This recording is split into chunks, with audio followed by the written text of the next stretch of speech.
Hello, my name is Tony. Ray Harryhausen was a visual effects genius who pioneered a stop-motion animation technique known variously as Dynarama, Super Dynamation, or most commonly and consistently Dynamation. His process involves splitting the background and foreground of pre-shot live-action footage. Onto this he would place models, which he would manipulate manually frame by frame. When the recaptured footage was played at normal speed, the models became as one with the background and foreground.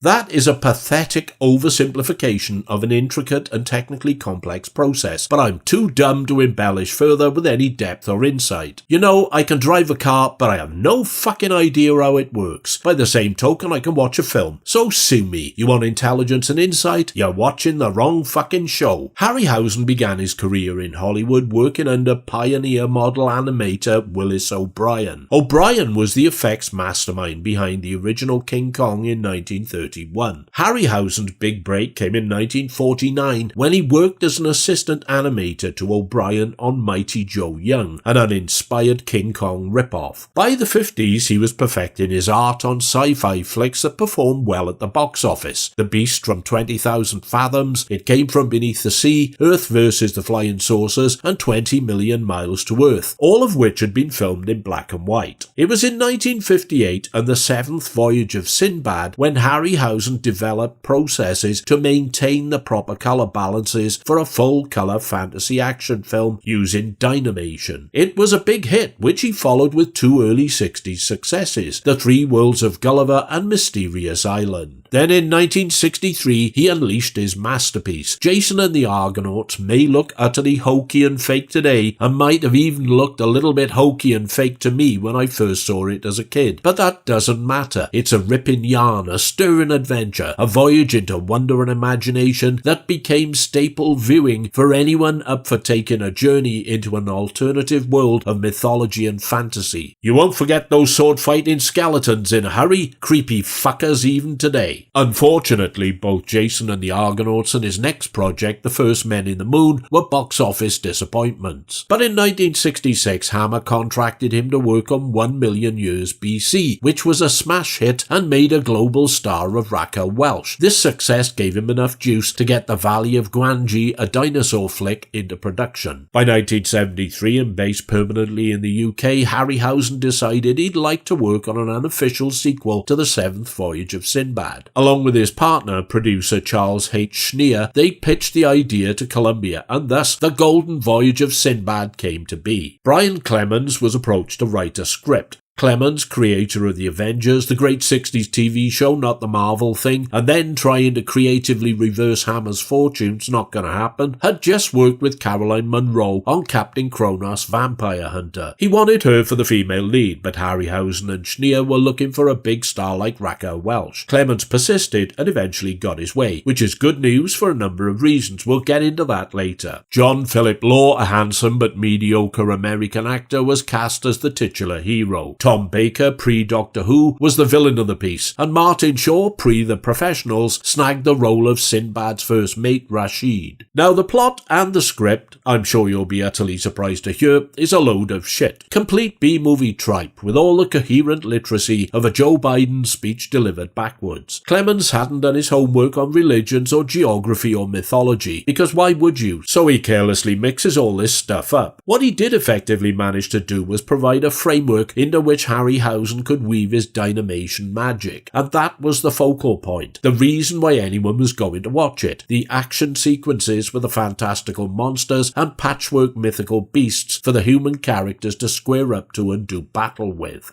So, Sinbad, John Philip Law, is sailing around in the sea somewhere with his crew and his first mate Rashid, Martin Shaw. We don't know where they are exactly, but probably in the Middle East, because it looks balmy and hot, and Rashid frequently says things like, "Allah preserve us, for the love of Allah, and Alabama Mama." Plus, they're positioned off the coast of somewhere they call Marabia, which is like Arabia with an M in front of it, and the Sinbad character is closely associated with the Arabian Nights in literature. So, yeah, A winged creature flies overhead holding something shiny in its claws. A crewman tries to shoot it down with a bow and arrow, and if he'd read the Rime of the Ancient Mariner, he wouldn't have done that. But as Coleridge didn't write it until 1798, and this is likely set much earlier, we'll let it go. Just be aware though, I'm keeping an eye on this stuff. The winged creature is a homunculus, and it drops the gold amulet it's carrying. Sinbad takes an immediate shine to it, chucks it on a bit of string, and hangs it round his neck. Immediately, he has a vision of a shady-looking fucker in a black cloak and a beautiful woman with a tattoo of an eye on her palm. Later, he has a dream about these two, just before a great storm hits, literally a wet dream then. Riding out the storm the next day, they find themselves off the shoreline of Moravia. Sinbad swims to the beach to check things out, and is attacked by the man from his dream and his henchmen. The man is evil Magus Kura, Tom Baker, who demands the amulet. Sinbad escapes and legs it to a nearby city and seaport where he meets the Grand Vizier, Douglas Wilmer, who wears a golden mask to hide a face hideously disfigured by fire. The Vizier is running the place since the death of the Sultan. He explains to Sinbad that Kura tried to kill him in a fire, hence his ravaged clock. That the amulet is one of 3 pieces of a puzzle, which, when joined together, form a map showing the way to the lost continent of Lemuria, where waits the Fountain of Destiny. Whoever casts the 3 puzzle pieces into the fountain will be blessed with eternal youth, a shield of darkness, and a crown of untold riches. Not bad as game show prizes go. Kura is out to snag the goods and rule it like Vladimir Putin in a black Pandora, and the Vizier wants to beat him to it. Sinbad's up for an adventure and agrees to take the Vizier onto his boat and truck off in search of Lemuria. Kura, who has listened in on their conversation via another homunculus, charters his own vessel to follow them. He aims to fuck up their quest with his dark magic. Slight problem with that is every time Kura practices the dark arts, he ages about 10 years. Bit like when Will Smith slaps a comedian. See, there's always a catch. Before setting off, Sinbad is approached by a rich merchant who offers him gold in return for taking his spoiled, feckless drunkard of a son off his hands and making a man of him at sea. In fine old naval tradition, this usually meant kneeling naked in a barrel with a hole in it or being tricked into searching for the golden rivet. But as this is a family film, that's not on the cards. Sinbad isn't happy about taking the boy, Haroun Kurt Christian, as he's the very unfunny comic relief character. But when he encounters the merchant slave girl, Mariana Caroline Munro, he changes his mind, as you would, yeah? She is the girl from his dream with an eye symbol tattooed on her palm. The merchant throws her in to sweeten the deal, like anyone with just partial sight and a thinking dick would ever do that. And they're off on their adventure to do battle with the forces of darkness and all manner of jerkily animated perils along the way, to find the Fountain of Destiny and restore balance and stability to the world.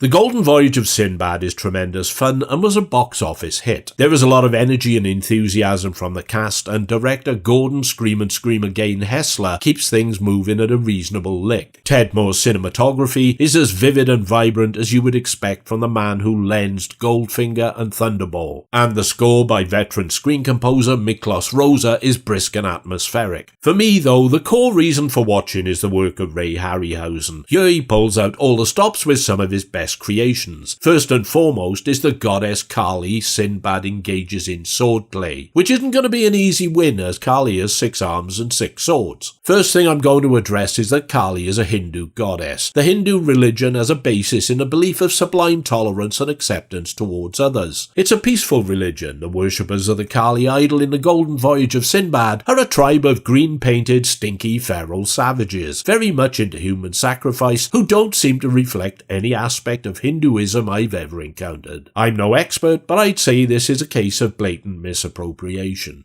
That said, in cinematic terms, Kali might be the crowning achievement of Harryhausen's career as an animator. In the context of the technology of the day, it is so brilliantly nuanced, so cleverly done, so painstakingly executed, even now you have to appreciate the artistry that went into its creation. Best thing in the film. Second best thing in the film, Caroline Munro. Now, if a respectful appreciation of feminine beauty makes me a sexist pig, then that's what I am. For whatever reason, the lighting, the makeup, the form and flesh beneath it all, her expressions, gestures, mannerisms, Caroline Munro is jaw-droppingly gorgeous on a level that is beyond the descriptive power of any words I can muster. Forget the baser male instincts, desire, lust, sex. She transcends that to a point where to simply look upon her is enough. In fact, it's a privilege. And and one even I would not dare to diminish, coarsen, or degrade with cheap vulgar humour or innuendo. Caroline Munro is as much a screen goddess as any female performer in the history of cinema. I'll leave it there with not even one tit gag. It's my favourite Ray Harryhausen movie of all, even nudging ahead of Jason and the Argonauts. This may be influenced by nostalgia, as it was the first I saw on the big screen during my golden movie-going period. I can forgive Brian Clemens' crappy and culturally clueless script, full of banal and embarrassingly turgid dialogue, because it's the visuals and sonics that provide the real artistry. Sure, it's an easy target for modern audiences to kick to pieces, but it hails from a time and tradition whereby us great unwashed were required to participate in the pantomime, suspend in disbelief and accepting the fakery before us. It may be jerky, less refined, it might be rough and ready around the edges, but if you do the work and buy into it, the rewards are there for the taking. An adventure fantasy, what it says on the tin. 1,000 thank yous for your time and attention. May your toilet bowls always be wet and your arseholes dry. Or the other way round. I'm not a real Arab. I'll try the plug. No, not that sort. And request that should the moon shine its light on the heavenly body that is Uranus, you contemplate the wisdom of liking, not liking, commenting and or subscribing to the channel. Like the fragrant winds of the Kalahari, I shall return and burn. Don't know when, but I shall. Ma salama, pilgrims.